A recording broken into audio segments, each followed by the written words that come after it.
Eminencies, ladies and gentlemen, it is a privilege and a pleasure to be back in the great city of Istanbul to address the 28th Eurasian Economic Summit. I wish to express my sincere thanks to Dr. Hakan Suver and to the Marmara Group Foundation for their kind invitation. Ladies and gentlemen, toward the end of the first quarter of the 21st century, the world finds itself in a situation of great danger, even by the standards of the classic Cold War. I have coined a phrase for this state: belligerent uncertainty. It is belligerent because the use and threat of force, despite the admonishments of the UN Charter, have become the tool of choice. It is fraught with uncertainty because those wielding this tool with such abandon across the globe have no idea where their belligerence may lead.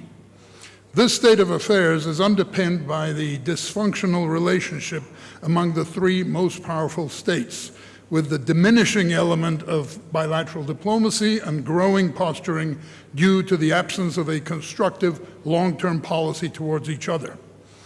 A key element is the straining of the world-wide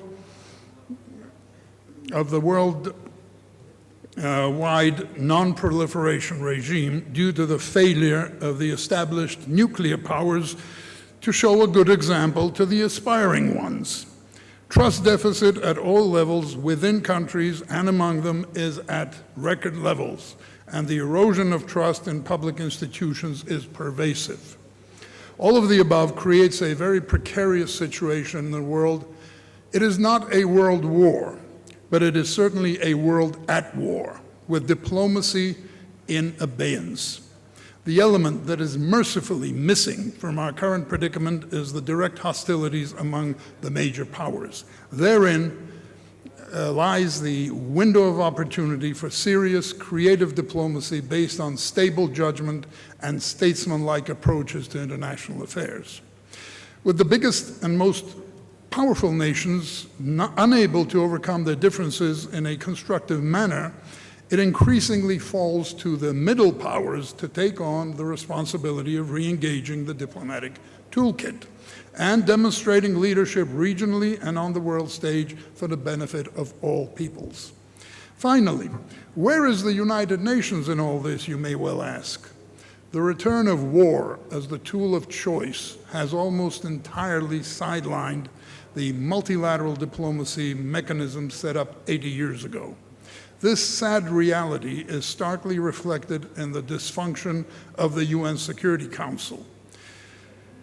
And this deals a blow to multilateral diplomacy across the board.